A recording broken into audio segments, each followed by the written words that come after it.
In a remote village nestled beyond the rolling hills of Zandera, lived a young woman named Amina. At just 20, she carried the weight of the world on her shoulders. Her father had passed when she was 16, leaving her and her devoted mother to fend for themselves. They toiled from dawn to dusk, barely scraping by, yet always managing to put food on their modest table. Though their life was hard, Amina's beauty radiated like a hidden gem among the villagers. Her graceful figure, deep brown skin that shimmered under the sun, and her lively eyes had the power to capture the gaze of any man who dared glance her way. Despite her outward beauty, Amina was no stranger to hardship. Day after day, she worked with unwavering determination, her hands roughened by endless hours in the fields. "Mother, let me go to the farm today." "You deserve to rest," she would often say, her voice full of love and respect. Her mother, always weary from life's struggles, would smile with pride, replying, "Oh my daughter, may the gods bless you with children that will ease your burdens in life." Amina would laugh and respond, "Just don't forget to make that delicious stew and flatbread I love." For 4 long years, Amina and her mother had fought their way through the storms of life. Each passing day, the shadow of her father's absence loomed large, casting a deeper cloud of worry over their household. There were nights when Amina would sit in her small room, staring at the moonlight slipping through the cracks of the roof, wondering if life would ever be kind to them again. Her mind raced with questions, her heart heavy with uncertainty. How long can we keep going like this, she wondered. One day, as Amina reached their small maize plantation, she froze in her tracks. What greeted her was a nightmare. The once vibrant maize plants stood ravaged, torn to shreds by pests. Her heart sank, and tears stung her eyes. She looked up to the heavens, fists clenched. "Why, gods? Why do we deserve this? This was our hope for survival, and now it's gone," she cried, her voice trembling. This was the crop they had planned to sell at the market to earn money for food, but now all that hope had been washed away by rodents and insects. Defeated, she trudged home to her mother, the weight of the loss heavy on her spirit. Her mother, wise with years of hardship, placed a gentle hand on her daughter's shoulder. "We must not lose faith, Amina," she said quietly. "We cannot let desperation drive us to rash decisions. We will work on other people's land and earn what we can." The very next day, both women worked from morning until the sky turned dark as laborers on the chief's farmland. Sweat poured from their brows, and their bodies ached, but they persevered. By the time the sun dipped below the horizon, they had earned enough to keep going for a few more days. But the endless labor began to take its toll on Amina. Her body, already worn from years of struggle, gave way. The next morning, she awoke feverish, her body weak from exhaustion. Her mother stayed by her side, nursing her through the sickness that gripped her, praying fervently that it wouldn't claim her life as illness had claimed her father's. For days, Amina teetered between life and death, but slowly, she recovered, her spirit resilient despite her brush with fate. As time passed, the men of the village began to circle Amina like vultures, drawn to her beauty and undeniable strength. Her suitors were many, men who whispered sweet promises of love, hoping to win her heart. But Amina had been through too much to be swayed by empty words. She rejected them one by one, often thinking to herself, "I've suffered too much in my mother's house. I cannot marry a man only to suffer again." Her mother, unaware of the reasons behind her daughter's constant rejections, sat her down one day for a heart-to-heart conversation. "My daughter," she said softly, "no condition is ever permanent. Just because someone lacks today does not mean they will lack forever. Not everything that glitters is gold, and you must look before you leap."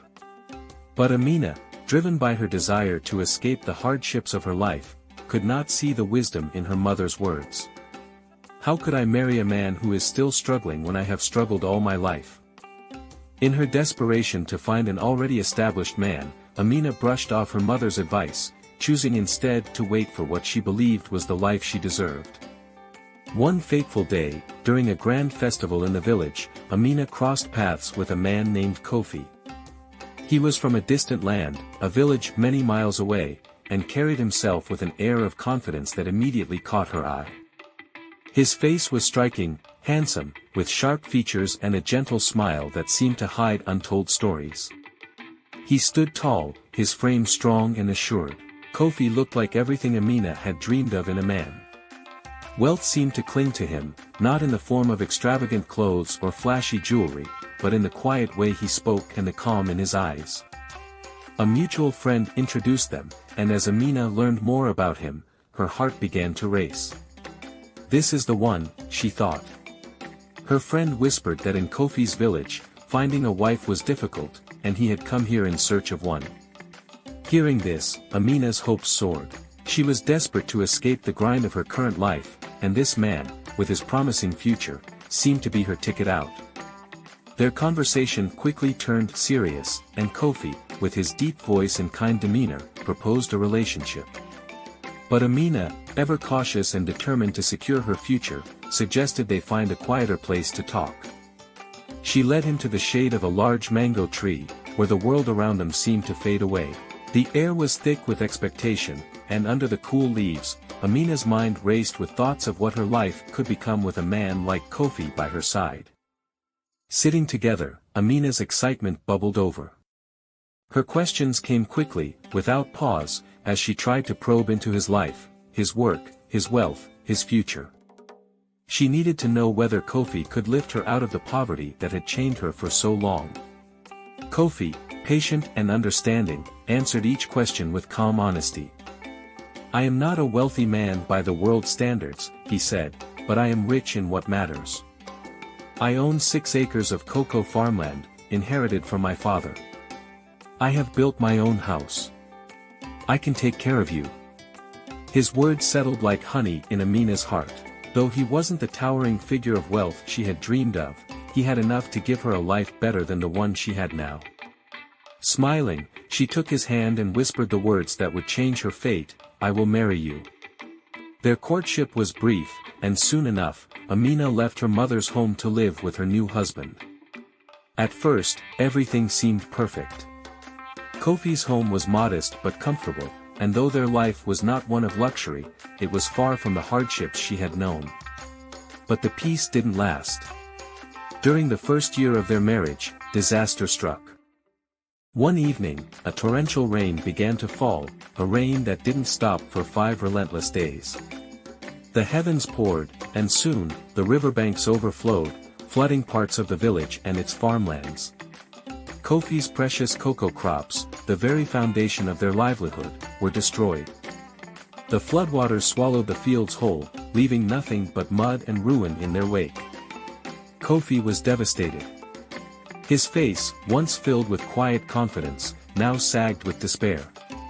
He couldn't stop blaming himself. "I should have diversified, Amina. I should have invested in other crops, in other businesses," he muttered endlessly, pacing the floor of their home. "I put all our hopes into this one thing, and now look, it's gone. Everything I built, gone." Amina, who had once seen Kofi as her savior from poverty, now felt the weight of despair creeping back into her life. She tried to comfort him, offering kind words and soft reassurances. But deep inside, a gnawing thought had begun to take root: is this my fate? To struggle forever, no matter who I marry? Kofi, though shaken, eventually resolved to start afresh. He had saved some money, enough to begin again, though on a much smaller scale. Together, he and Amina worked on a new acre of land, trying to rebuild what they had lost. But the life Amina had dreamed of, the life free from hardship, was now slipping further and further away, day by day. Her hands became rough again, her body worn from labor, just as it had been when she lived with her mother.